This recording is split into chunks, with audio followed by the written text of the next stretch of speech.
Hello, everyone, and welcome to another Sunday Talk within the Nine-Sided Circle. I am your host, Noor Kyle. And I am her faithful sidekick, Mushtaq Ali. Yay! So, uh, this is our last get together before Mushtaq and I take off for a couple weeks, and let's have a really good time this evening. Yeah. We have a Though we great will be topic coming up. posting videos from our excursions in the Middle East. God willing, yeah, that'll be fun. Yeah. There will be reports. Reports from abroad. All right. So before we get into all that, yeah, you know the deal if you've been here a while. We have our YouTube spiel in which we invite you to support us by subscribing to our channel, liking this video, and leaving comments and asking questions and answering other people's questions if you see something that you might be able to respond to. And this is a team effort here. And we all generally have very good ideas to share, ideas and insights. All right. So, any other news? Well, I guess I want to encourage everyone, as I always do, to join our email list because, as many of us know, social media platforms are in flux right now. There's a lot of stuff going on that can affect our ability to stay connected via those means, perhaps including YouTube someday. But email is one of those basic things we can do to stay in touch. And once we get back from our trip, I'm going to begin to utilize it more so that it is worthwhile to be subscribed to that. But it is through our email list and through our Facebook group that you, if you so desire, can join us live, just like all these cool people here who are going to be seen on the recording this evening. You could be one of those people too, if you wish. In the meantime, like I said, Mushtaq, is there anything I'm missing? No, you did a whole Yeah, like this. you Subscribe can to us. donate, you can Yeah, send us all all the your money. things. They're in the description. All the Yeah. links to everything I talked about are in the description. With no further ado, let's get to our topic. So similar to last week when we talked about Ibn Arabi and some of the things that were core to Ibn Arabi's philosophy and values, we're going to be talking about G.I. Gurdjieff this evening, both his philosophy quite a bit and also the practices that emerged from the philosophy that he developed. Less And philosophy and perhaps more practice tonight. yes, okay, good call. And I think we'll see some threads to traditions that came before shining through as well. Where would you like to begin, Mushtaq? Um, well, y'all know who G.I. Gurdjieff is, at least a little bit. And you may know that he started teaching in Russia. That was the first place that he started teaching in like 1900, is it 1912? Somewhere right in around there. 1910. Ah, Okay. good. Thanks. Yeah, I've gotten a couple of different dates, and it's mostly because he did this in this date and this and that date. And he started out lecturing. Then the revolution came, and Gurdjieff grabbed his Russian students and his family, and they headed out to Armenia and Georgia. That period was when he started teaching his movements. And he was specifically working on a project that he called The Struggle of the Magicians. He was going to put this on as a play with the idea of educating people. The play never got put on. Um, Thomas de Hartmann composed music for it. Gurdjieff wrote a basic script, and it's fascinating for what it is and what it was at the time. Um, We did a couple videos on that Yeah, you we could check did out. one main video on the struggle of the magicians, just going through what it was and what it meant a while ago. During that time, he was focused on his movement practice. The struggle of the magicians was, according to him, a ballet, though it was nothing like the what we think of as the French ballet. Because of various things, him and his folks moved to France by various strange means over a period of time. Don't need to go into the whole history. You can look it up. It's everywhere online. And in France, Gurdjieff really started emphasizing his movements and his practices.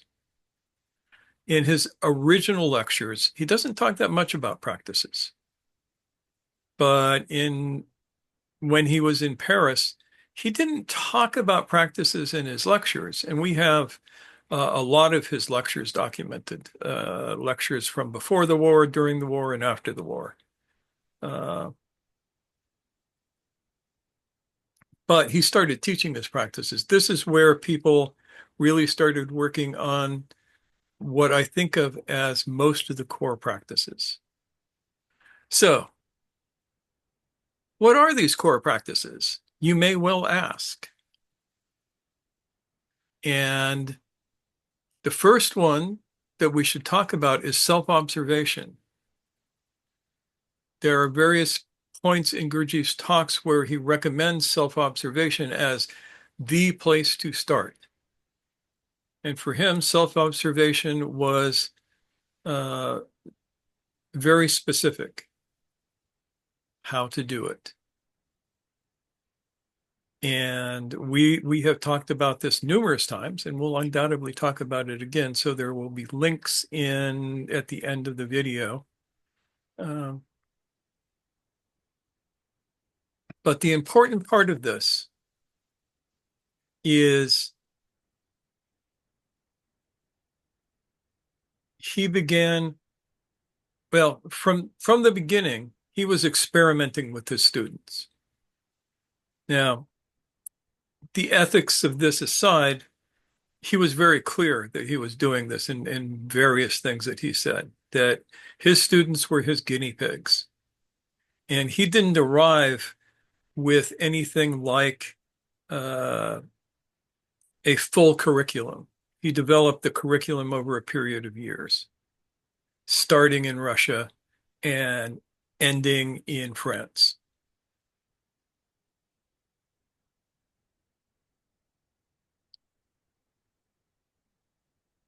Self-observation, which is a way of examining your response to the given without value judgment, just to quickly uh, describe it, is the first necessary step, according to a lot of what he said. The second is self-remembering. Self-remembering is uh, a method for being completely present in the moment, uh, whether you are still or moving. And these two practices he coupled with his movement practice, his sacred dances. And an interesting part of the sacred dance, which was sometimes there and sometimes not, known as the stop exercise. The stop exercise was designed to interrupt people's patterns. That's what it was for. You're moving through some situation, you're doing something, you may be doing the dance together, and all of a sudden he would yell, "Stop!" And everybody would have to freeze and hold that position and be in a state of self-remembering until he let you loose again. This, I think that it was more important than uh, people understood at the time.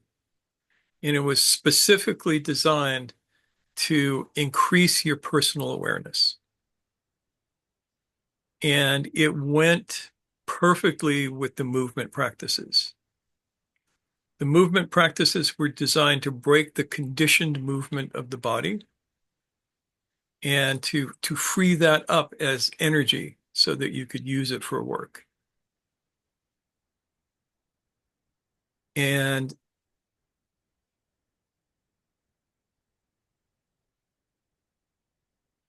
yeah, Rat says this reminds me of your first video on YouTube. Do you mean the Dance of the New Moon?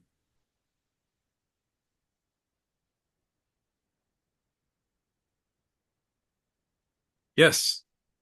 Have you solved the puzzle, Rat?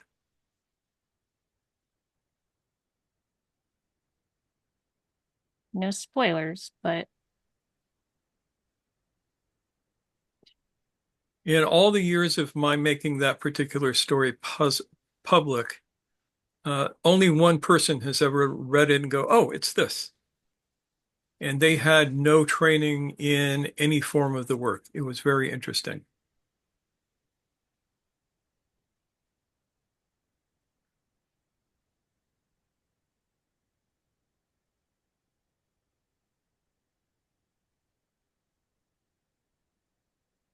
So you have those. You have inner exercises that he recommended from time to time, visualizations, and especially the sensation-based awareness exercises like the body scan. He had a particular way of doing the body scan that he liked to have his people do. Um, and he thought that that was very useful. The other part of his practices that he gave at this time was group work. He thought group work was essential because you needed the heat of a group to really help everybody move along. You know, if you're single, you're cold, and cold things move slowly. Once you heat things up, they move more quickly. And that was uh, his theory for why you needed group work. He also was convinced that you need a teacher. I'm not entirely convinced that that's the case, but that's my own personal opinion. Uh, sure as hell helps a lot. yeah, it helps. It It makes helps a certain great things deal. easier. Yeah. But I am not adamant that anybody needs to have a teacher. If you want to go it on your own, more power to you. I will cheer you on with my tea from the sidelines with my feet up.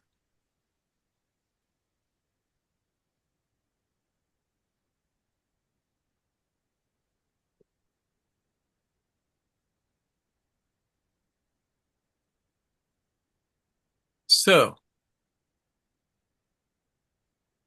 he talked about the five strivings, which were ethical guidelines for the work and the development. And we talked about that as well. We don't need to go into it here because that's more philosophical than practical spirit experience. And there's one other thing that is part of this, which is the breathing exercises. Now, this is a bit of a puzzle because Gurdjieff never talked much about the breathing exercises.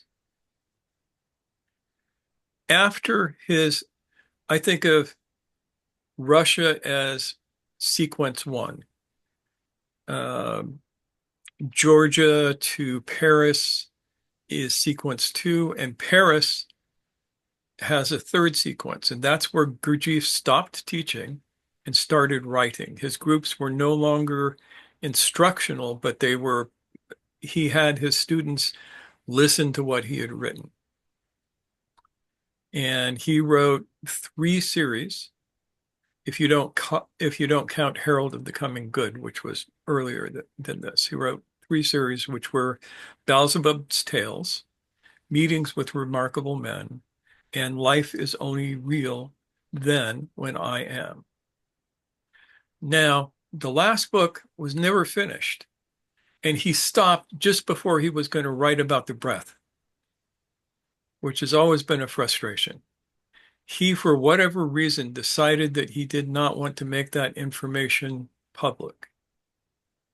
And his various students have different things to say about that, none of which is coherent, in Hmm. my opinion. No consensus on that. Yeah, but it was, according to at least a couple of folks, an important part of the work.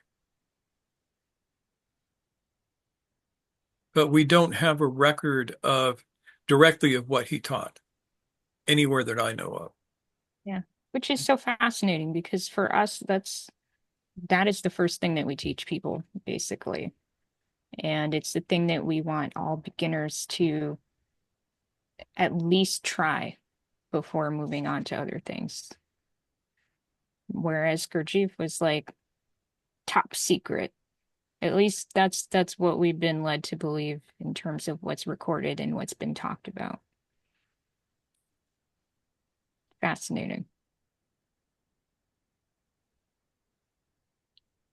So it sounds like Gurdjieff had a lot of phases to how he approached Yeah, the way that he taught and what he thought was valuable. And at least three, right? yeah, I think of it as three. I mean, you could divide it up in different ways, but three works well for me.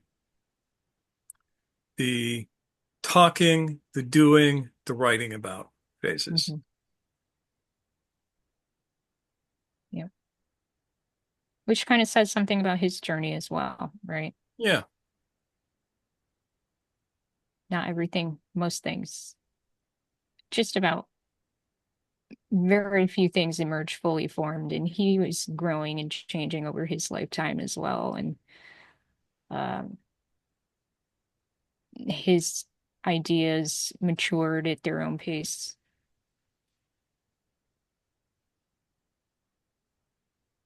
now the single most important philosophical underpinning to everything he did was the concept that human beings are mechanical in nature,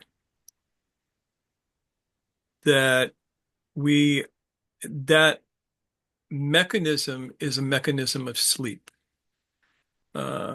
To quote Anthony de Mello, we are born asleep, we live asleep, we get married in our sleep, we have kids in our sleep, and we die in our sleep, and never, never, ever wake up without something important happening. The importance, the important event that happens occasionally that wakes people up is often referred to as a conscious shock,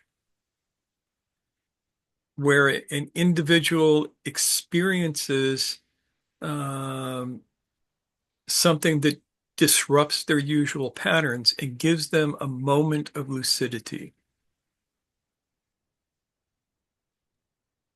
And the second phase of Gurdjieff's work was all about creating that moment of lucidity.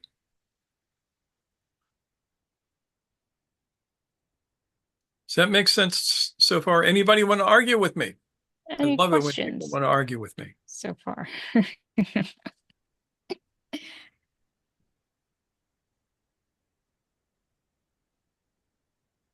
Nope. No debate yet. Dang.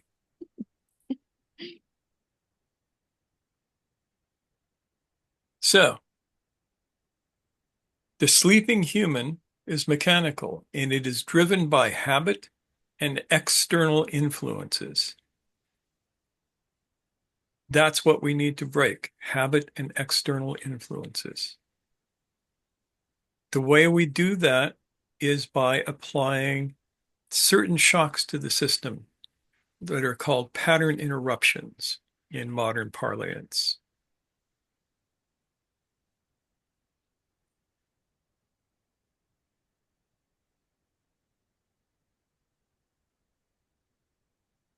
Yeah, to backtrack a little bit in the chat, um, you're talking about pattern interrupters, right? Yeah. And Rat was saying that Gurdjieff served as the external shock for the entire group, even the seniors or leaders of his groups.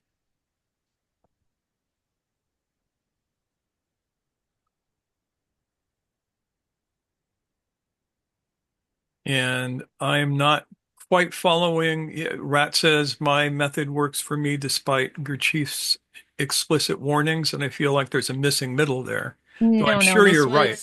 this is from when you were saying a person, Gurdjieff would argue that people cannot do this work on their own, whereas others Yeah, would say, such as yourself, that it's possible. I mean, I would say the same. I think it's really hard, but I don't think anyone should be yeah. beholden to this idea. The thing is, it's not nearly as hard as getting caught up in a cult and have your life stolen away from you for several years, Oh, which is okay. one of the downsides of teachers. Yes, yes. So Rat clarifies that Gurdjieff was saying, these warnings about breathing changes are bad, so don't attempt them. Whereas Rat has Rat's own method that works for them. And I doubt if you got lucky, you're probably just smart enough to realize that if you were doing something that didn't work for you, Mm, but that could be luck. So why not? mm. James says, well, certainly don't attempt until you are sensitive to bodily feedback, meaning you're able to read the differences in your own body that are happening in response to something like breath work. You can take time to learn those skills with practice. Yeah. So, The first anyways, thing you learn, as we like to say, it's what the ancient masters have advised, which is hush dardam, awareness on breath. exactly. Yeah. And that in fact cannot hurt you. If you get crazy with it and do like Wim Hof style fire breath and stuff like that, you might end up in trouble. But just having your awareness on your breath, you're going to breathe no matter what. You To be, better. yeah, to be conscious of that breath is not detrimental to you.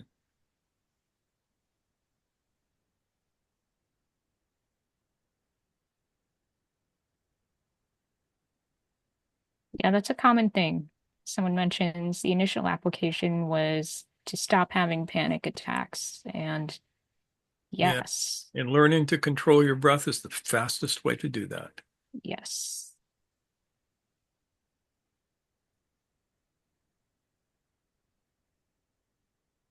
Amelia's kitty's visiting us again.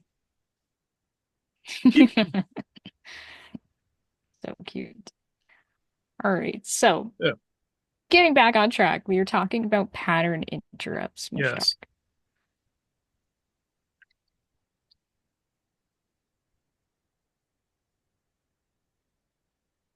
Pattern interrupts are probably one of the most useful tools in the work that there is. Pattern interrupts are not some teacher being a dick. They are shocks to the system that cause a pause in the machine. While the machine resets, you can have a moment of lucidity. I first learned about pattern interruptions from Milton Erickson, who was a master of this art. And he used this to change people's trance states from everyday waking trance into a hypnotic trance and back. Uh,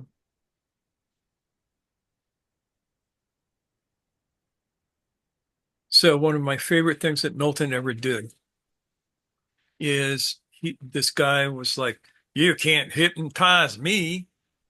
I got free will. And Milton looked at him and looked down at his left arm, and he said, he literally picked up his arm like this and said, "What a nice watch. My hand me that glass, please."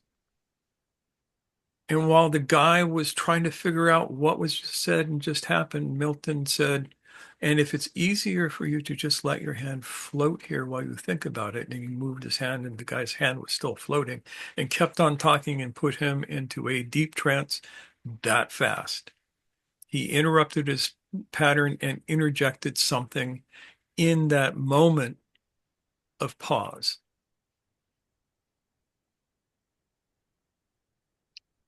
Now, what we want is in some ways the opposite of that.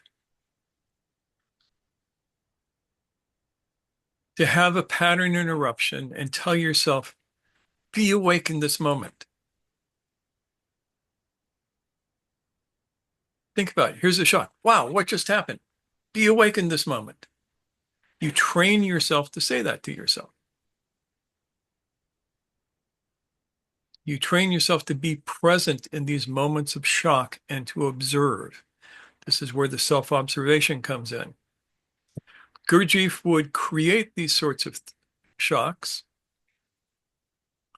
and hopefully would use them to help the person stay awake or to wake up, to stay in that moment of lucidity. And one of the ways he would do that was with his sacred dances, because they were all designed to move the body in ways that the body was not used to moving.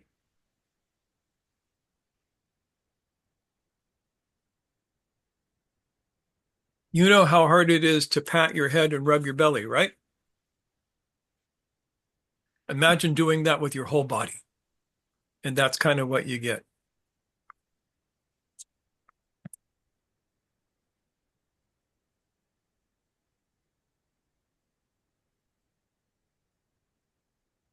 Oh, and by the way, I did up another, this was only 16 pages of notes. We're going to reduce them down and make a PDF out of them and put them up again, because I think that this talk is important. One of the things that Gurdjieff wanted people to experience is that they are not one eye, that they are a multitude of eyes, each one coming to the fore for a minute and then wandering off when it gets distracted, and the next one comes up and over again. That there is no permanent, no permanent eye. Rat says I was always bad at doing movement exercises. Rat, you were never bad at doing movement exercises. You just had bad teachers. If you can walk across the floor, you can do virtually any movement exercise you want. If you ever want to take a trip to Germany, one of our good friends is a movement teacher there who is absolutely brilliant. We'll hook you up with him.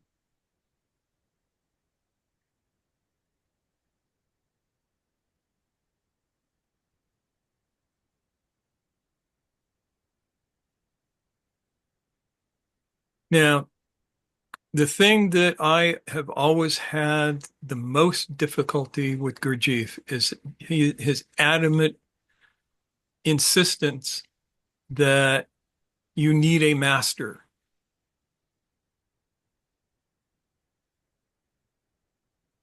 And this doesn't mean you need an instructor. It means you need a master. You need somebody to be over you. Be the boss. Tell you what Yes. to do. Yeah. Slap you upside the head. And somebody who you must obey.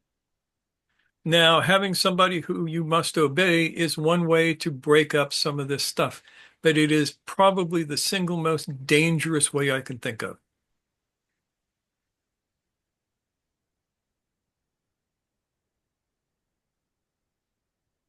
You can have somebody teach you without giving up your agency.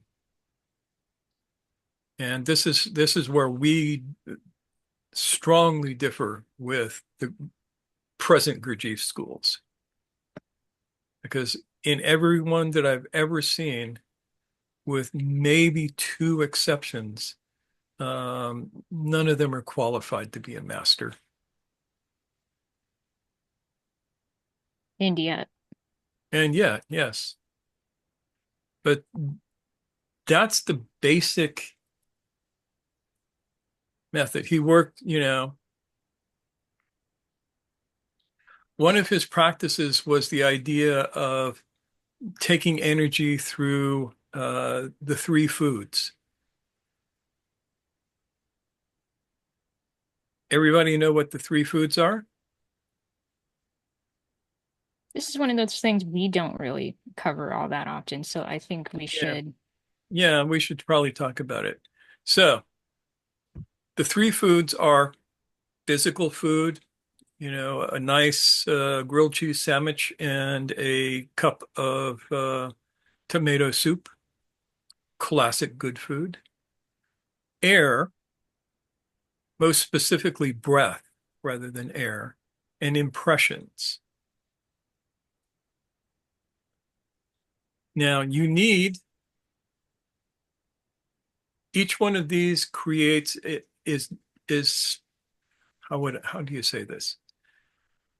Air is what helps food digest. Impressions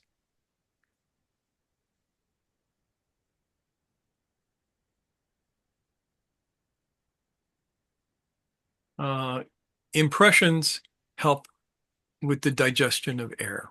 It is how he talked about it in a nutshell. Um,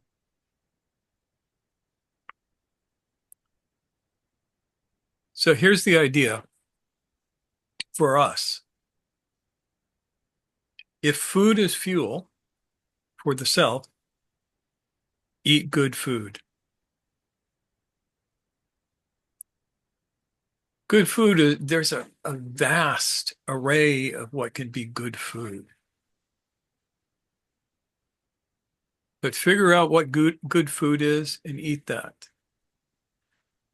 Learn your breath practice and practice it every day. And learn to take in impressions. Take in impressions basically means experience the world in the awake state. Nothing more than that. It's not mysterious. So if I say to you, hey guys, are you guys asleep or awake? And you check inside, you go, oh, I'm awake. In that moment, you can take the impression of this. When you take the impression of this, it becomes deeper, more deeply embedded in your awareness, more easy to recall. I'm using bad English here, but I don't care. Easier to recall and more vivid in the memory. So everybody think back to the very first thing you can remember in your life.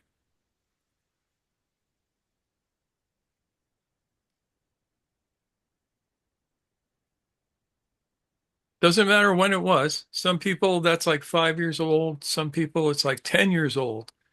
Um, for me, it was a year old. My first actual memory that I can access even to this day was when I was a year old. And it is because I was bopping around my grandma's house, my mother's mother, and I crawled behind a chair, and there was an old style extension cord there. And I thought, oh, it's a whistle. And I picked it up and Oh I blew on it. my God.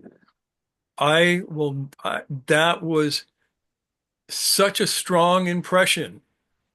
It woke me up. And to this day, I remember that incident just as if it had just happened. It was a literal shock. It was a Mm, literal shock. Yes. yes. That'll do it. Huh? Yeah. So that I don't recommend it. I don't recommend that as a way of taking impressions. Just be awake. Be awake and experience your world deeply in the awake state. That's an impression. That's all. Yeah, I kind of think of it as drink in the moment. Take notice of what's around you. I mean, my first memory is I think I was probably about 18 months and my mom had me in like a pack on her back that holds an infant and I was facing behind her. So I was watching the ground and it was like river rocks all over the ground. And I remember just watching them. Of course, I didn't know what they were, but I remember the textures and the colors of outdoors and everything. And um, those are things we have the capacity to take in even at a young age. Yeah. Rat wonders about what others think about reels or the Akashic record. Um,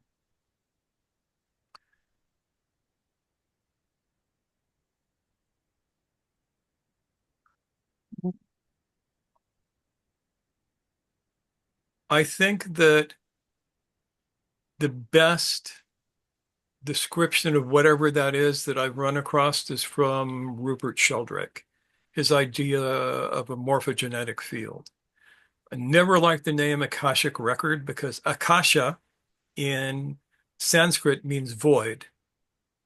Void records make no sense to me. There is no reference in Sanskrit to something called Akashic records. That's something that the Theosophists made up. Uh, and it's a nice thought, but I don't think it works like that, like they talk about it. I'm not sure what you mean by reels, but I assume that it's something like Ingrams or tapes in your head. Um, and there is something like that. Again, in Sanskrit, it's called samskara. Samskara means a residual memory trace that exists just below the level of consciousness.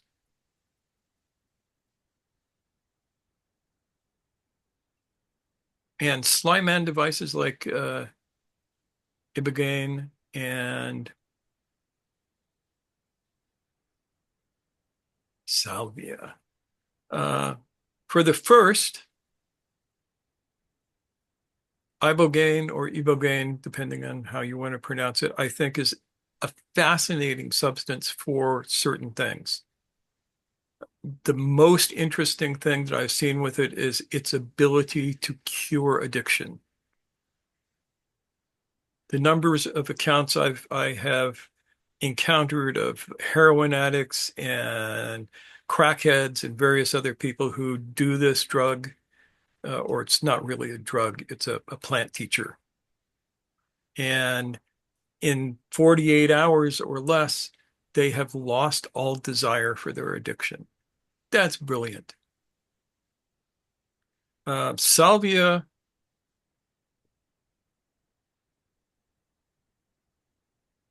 of all the plant teachers that one could use, uh, salvia is pretty much on the bottom of my list because it's kind of erratic. I would Mm. prefer it to datura, but not by much. For plant teachers, yeah, I know divinorum. Uh, for plant teachers, I think your best bet are psilocybin, psilocybin mushrooms, and peyote cactus if you can get your hands on it. I think for me, peyote is a more efficient teacher than mushrooms are. But that's a personal opinion.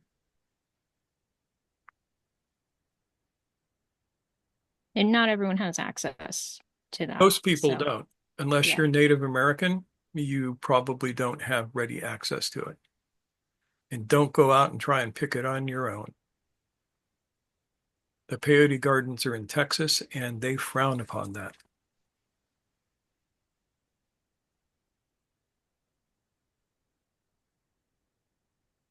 Psilocybin, on the other hand, I mean, those are more and more common. So, Yeah, and they are pretty benign. I mean, any plant teacher can kick your ass if you're not careful. And Gurdjieff experimented with different drugs. People forget this. He did.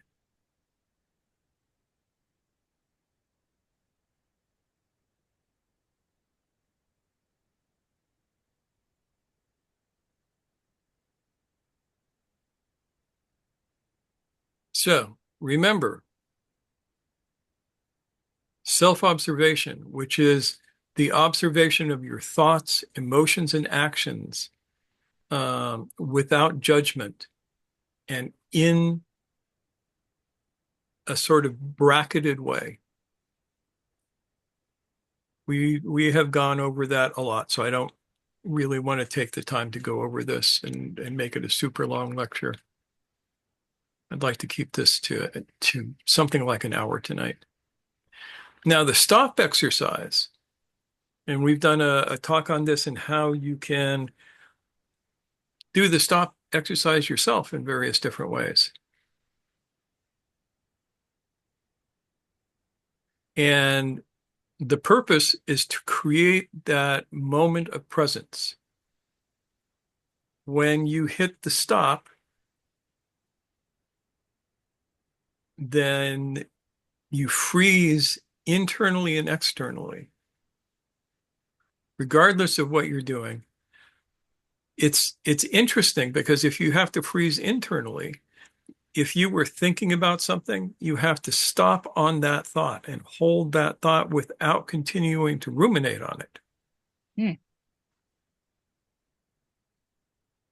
So that's the internal stop, huh? That's the internal stop, yes. So you're not moving away from the thought, but you are stopping yourself from ruminating on it as you hold it. Fascinating.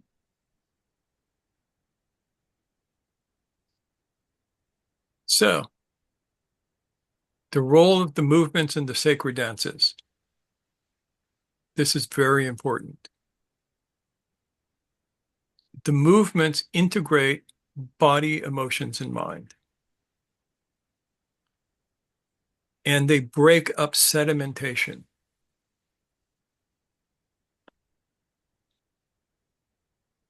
Gurdjieff noted that human beings have a finite set of what he called postures.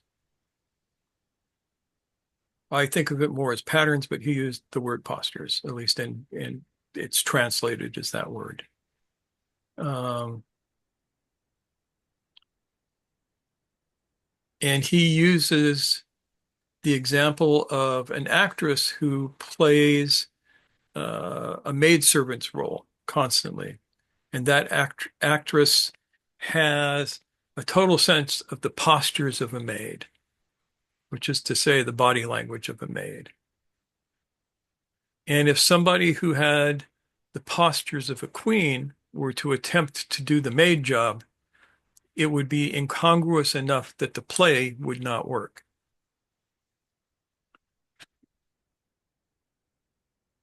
Now, his idea was that we have habitual postures. I'm pretty sure he's correct about this. And that it is of great benefit to us to break up these postures, to stop them being habitual. You don't have to give them up, but you switch from unconsciously doing the postures, right? Here I am, and I'm doing the posture. And I go, oh, I'm awake. And I break out of that posture.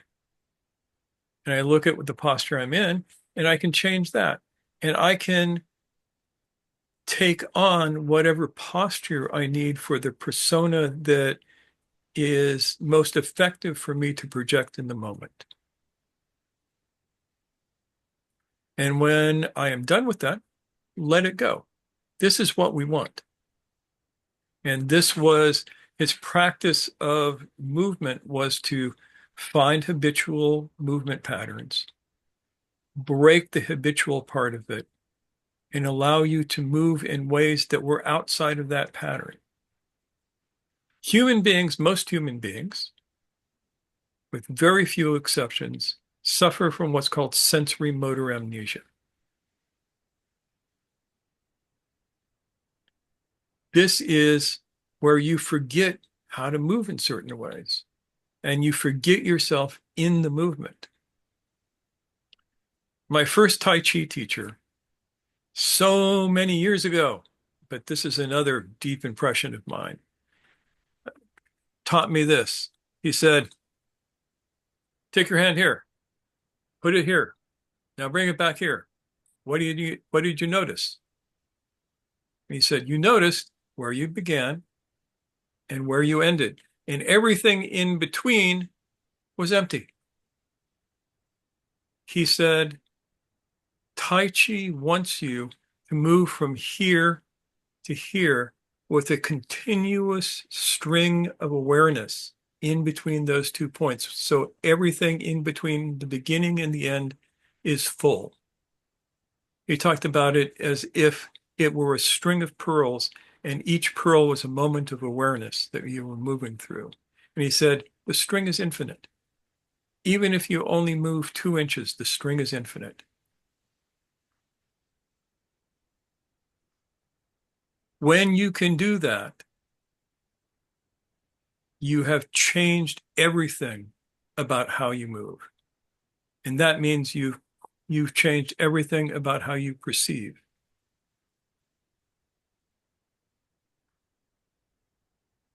Does that make sense? Am I just making noise here? I can make all the noise you like. Yeah. Well, I think you described it well. And for those of us who are, I mean, I'm learning Tai Chi now too. And one thing that I've come up against recently is having learned a movement on one side, I'm learning how to mirror it on the other side.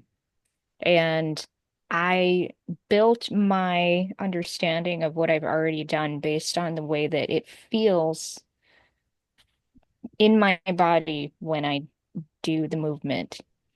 And I have to figure out how to translate that same sensation over to the other side.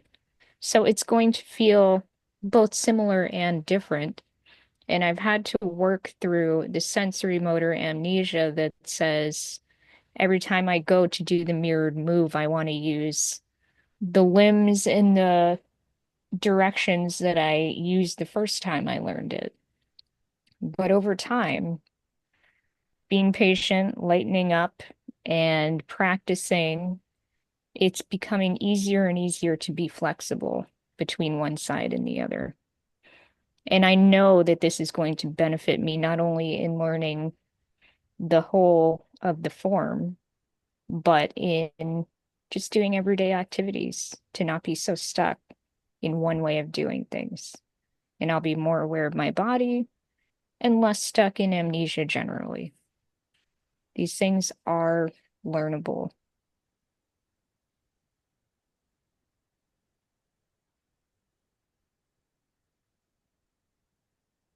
Yep. So Gurdjieff said for his group work that there were 3 lines of work. Work on oneself, working with others, and contributing to the school. Now, I changed that a little bit. Work on oneself is definitely important, and it's the foundation for everything else. Self-development, self-awareness. Working with others, working in a group provides support and feedback and friction. Friction. That's the word I was thinking of earlier. That's such a good one. Yes, friction creates heat. Heat makes you more supple. Mm. Now, the third one, contributing to the school. I changed that a little bit to contributing to your community. What Gurdjieff meant was give me money, support the school, support my school. And that I do not believe is sustainable or desirable today. I mean, are we happy to take donations to keep ourselves functioning? Yes, More than happy. more than happy. But you are not required to do so because you can contribute to the work community in 100 different ways. And we're not the only work community in the world. We're just the best, is all. I had to throw that in. Yeah. No, but seriously,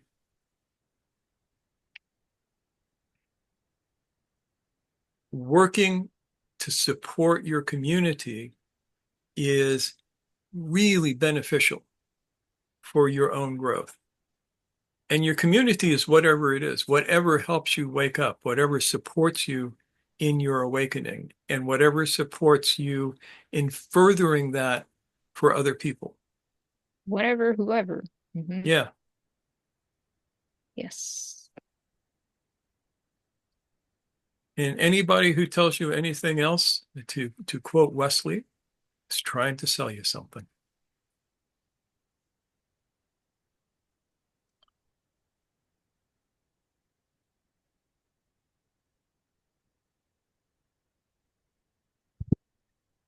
Who's Wesley?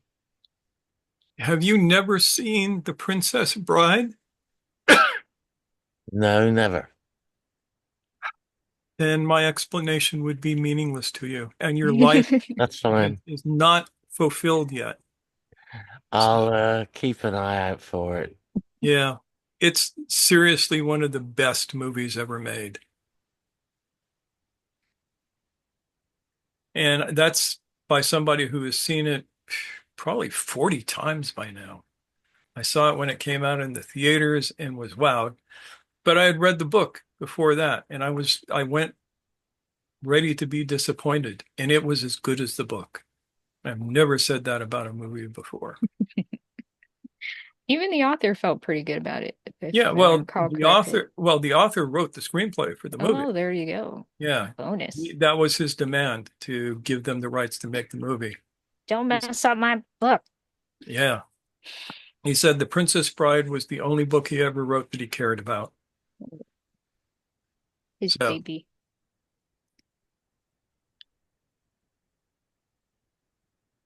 Any other thoughts or questions right now before we move forward?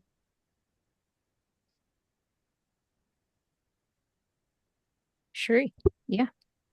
You've just given me another insight and understanding in the work that I'm doing, and clients who come to me for pain and blah blah blah in their bodies, and you think that's such a big habit, because whatever it is they're doing over and over and over again, some of them don't want to actually let go of the habit. And so when I look at myself and mirror it back, what habits am I clinging to? Because it's just so comfortable not to make that change. And I think those stop exercises, I find them so irritating. But it makes me think about, that all of us, if you've got a complaint, have a look at the habits that set up that complaint, because I find even some people are looking for pathology. There's no pathology. And I think we have such enormous amount of resource in our own selves to actually look at those habits to break. I think that's great. And I like your comment about contributing to community, because I only just wrote that on an email to my own mother this morning, that there's a big growth for older women in Australia. 4 out of 5 are on the poverty line if they become single from divorce or being widowed or something, and they're finding it's a huge number of people. And I said to my mum, how can we help? And she hasn't replied back to me, but I'm thinking about that, even though all of us have our own little struggles. How do we help? Really, that's a real push, because you can say go and contribute to your community, but you really have to make a solid purposeful, intentional decision to actually do something. And that's where the rub comes in. We can listen to the talk and we go, yep, that's a great idea. But what decision can we make in this moment right now to help our community? What decision are you going to make right now to stop a certain habit that creates jaw pain, neck pain, postural pain, all these sort of things? So I really love this talk. So thank you very much. Absolutely. Thanks, Sheree. Check the notes again. And by the way, we will do a quick edit job on the notes and put them up on the forum. And if you're not on the forum, why would you not be on our forum? On Facebook. This is Yeah, our on Facebook. Facebook Yeah. Nine-Sided Circle forum. You can email us and ask us, and we will send you a copy of the notes.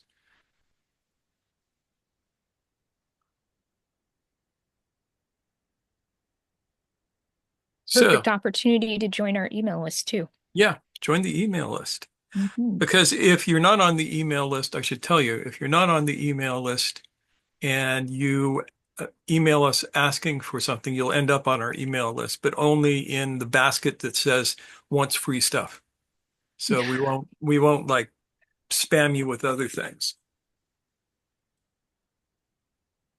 But be forewarned.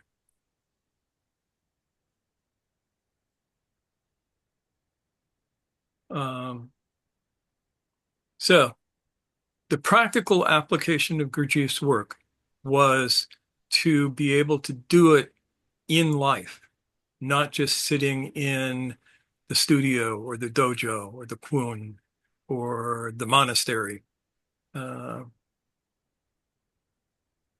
to that end, Gurdjieff had his super efforts, and we've talked about that elsewhere too. We're not keen on super efforts. I don't think that you need to dig holes in my backyard for 20 hours a day in order to become awake. And not sleep for a week straight. Yeah. Things of that nature are dubious. Rodents of unusual size, yes. Ian got it.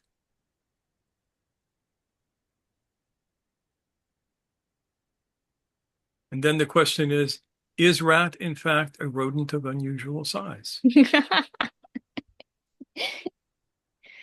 Yes.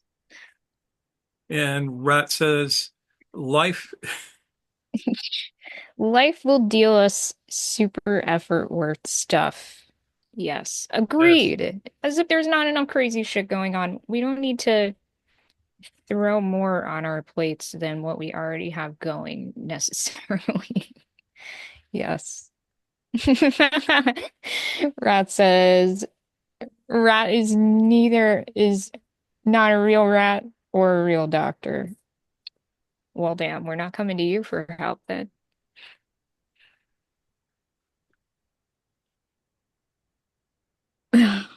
Okay, nerds. Yeah.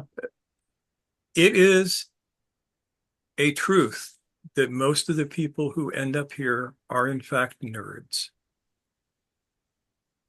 That's why it's so fun to hang out. Because if I say something from Princess Bride or Monty Python or any number of other things, everybody knows what I'm talking about.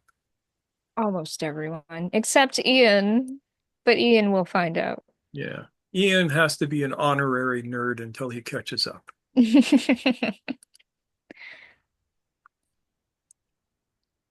But Ian can do math, and that is a qualification for nerddom.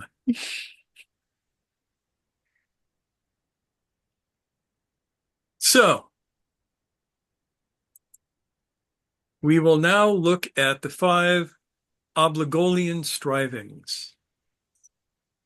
Typical Gurdjieffian weirdness. Yeah. These are the ethical and existential principles for development in all of this. The first striving is to have what is necessary for life. The second striving is for knowledge and understanding, which are two different things, according to Gurdjieff and according to us. Third is perfecting one's being. Fourth is valuing others' property as one's own, which is an interesting way of putting it, but That is an interesting one, yeah. And the fifth is remembering the inevitability of death.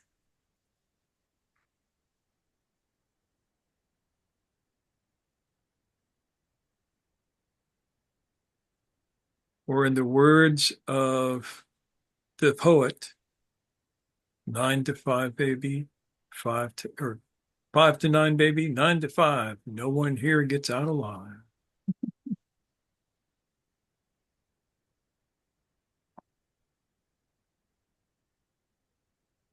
Five to one. That is the ratio of gin to vermouth. It's also the original lyric, but anyhow, it's 5 to 1, baby, 1 to 5. Yeah, I was doing a lot of acid back then. That's my excuse.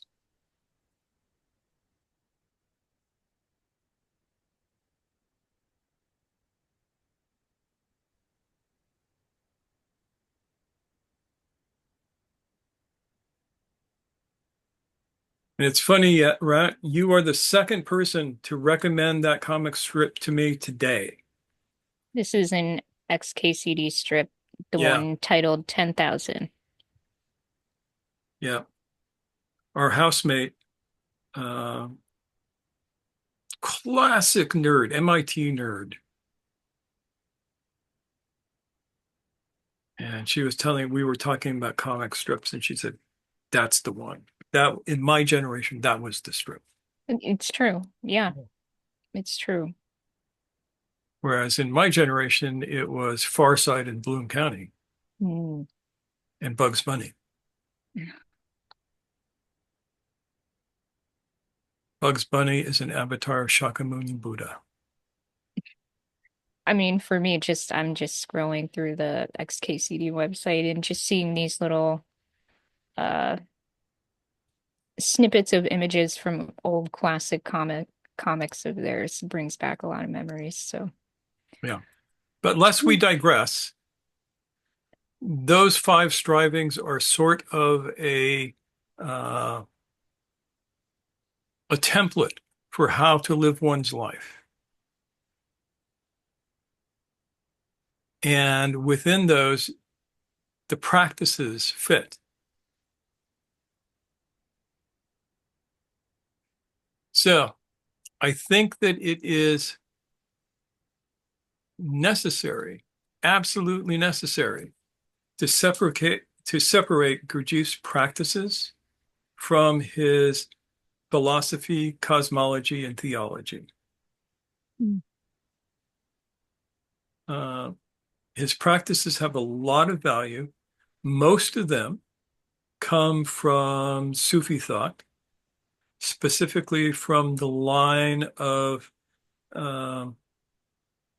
teachers that started with the Khwajagan.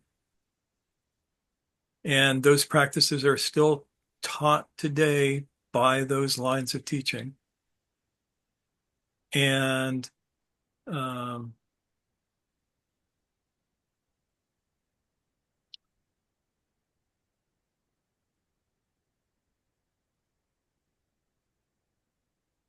there are other places that he drew things from. It's obvious that he was pulling some stuff from India. He was pulling some stuff from Russian Orthodox Church, probably the Armenian Orthodox Church more than the Russian.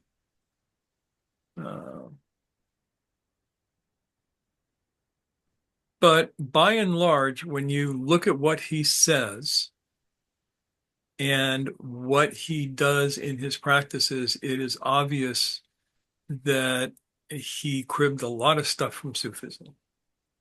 And most everything we talked about, as we've talked about before, that's where it came from. Does that matter? No, doesn't matter where it came from. The only thing that matters is the results that you get. If you get good results, then the origin of the teaching is irrelevant in many ways, though sometimes you want to know where it came from so you can go get more. Hmm. Yeah. Follow up on stuff. Yeah. Yeah. But other than that, what is relevant is the quality of the practice good? Is the teaching of the practice good? And is the results of the practice good?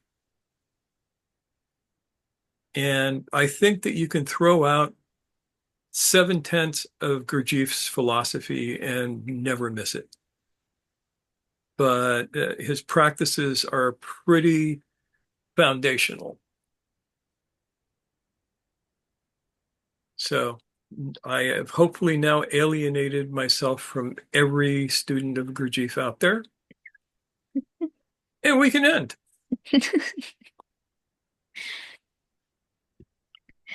Any last thoughts or questions?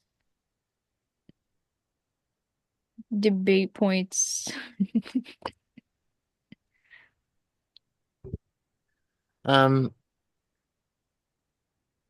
for me, I thought this was an amazing summary of what Gurdjieff taught in an hour, which is quite amazing. Thank I you. didn't I didn't really find anything to quibble with. I learned a few things. Um, but on the whole, kudos. I'm glad it was helpful, Ian. Yeah, I think it's given how much we refer to him and his work, I think having kind of a, a capsule that we can run through just to have this foundational understanding of what he was about and what we value from his work. Hopefully that will be a benefit. Yeah, it's the sort of thing that I could see myself recommending to someone who asks, well, how do I get into this whole Gurdjieff for Spencer? Yeah, yeah. Because otherwise it's hard.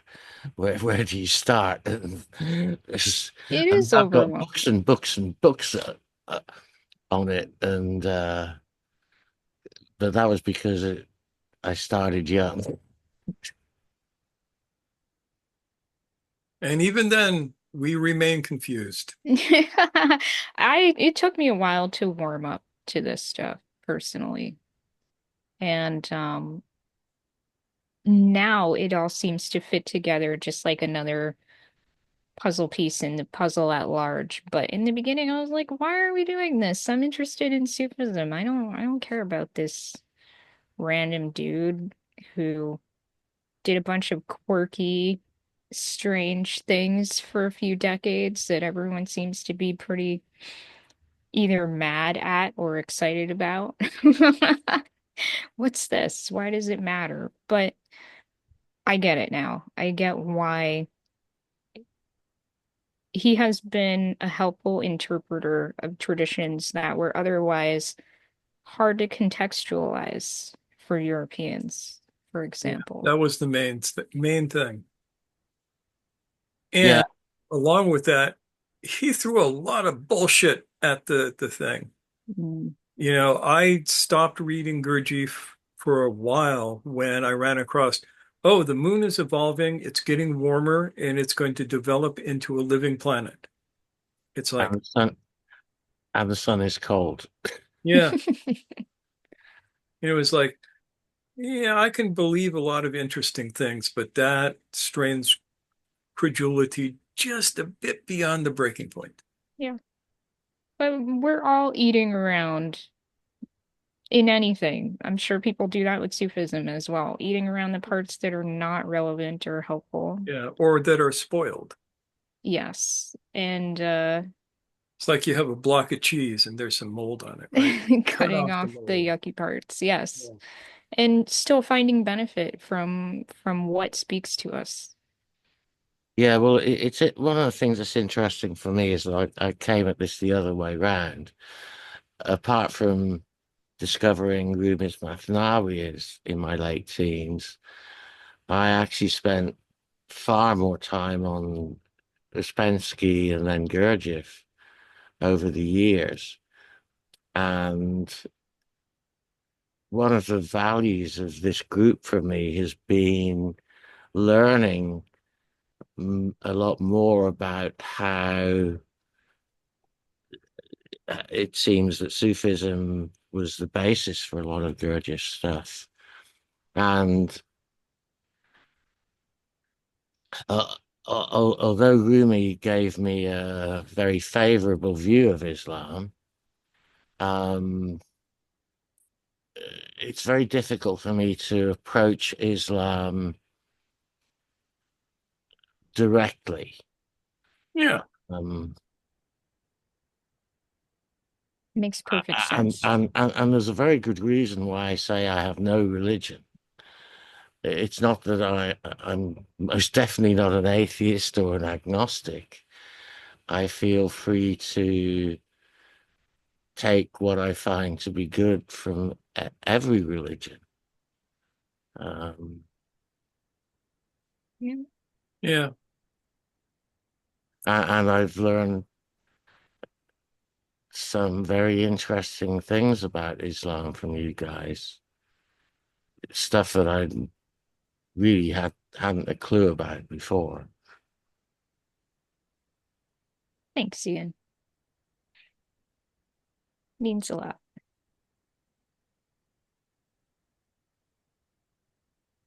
Anybody else have any thoughts? If not, I'm going to shift over to Brady Bunch mode.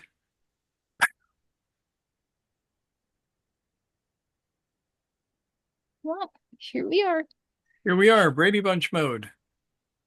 Thank you so much for joining us, everyone. Hopefully you gained some benefit from this, quick and dirty run through of everything that Gurdjieff tried to share with us. And yeah, hopefully it's enriching and you'll find some usefulness in it and it'll help make sense of many of the things that we bounce around from topic to topic each week. And And thanks for the cats. yay, yeah. Cats, puppies, everybody's welcome. All right, so we can wave to each other and everybody watching on the replay, and hopefully we will pop in here and there over the next couple weeks, but Yeah, there will be otherwise, travelogue over the next 2 weeks. yeah, so we will not be having our other talk this month, unfortunately, but everything will be as scheduled next month. Yeah, I'm going to And actually try and do one report a day on the channel for you people are, all right, well, because we'll there's so get in many on that. exciting things going on for us. We're going to be uh, in important places. We're going to be in Dubai. We're going to be in Sharjah. We have friends coming over from Turkey to hang out with us. Um, it's going to be wild. It's going to be fun. We're going to be at a very important school in Dubai, and I want to do a report from there. Man, Yeah. I'm just I'm just excited to see what everything has what's ahead for us. I think you know more about it than I do, but I'm excited nonetheless. All right. So we'll be back on Mhm. We'll be back on the 28th, which is Yeah, a we'll be back Saturday. stateside on the 28th. We'll go We'll from probably there. We'll not figure it do out. uh, the Sunday the 1st. That's the second for us. February 2nd will probably be jet lagged as all get out. You mean March 2nd? May. March. March. Hot mess. We need to get dinner rolling. I've I was already gonna, ordered it. It's on its way. yeah, I was gonna say it sounds like you're already jet. I need dinner in my tummy. So good to see you. I will miss you all. We'll be in touch. Take good care and we'll see you soon. Bye, Bye, everybody. folks.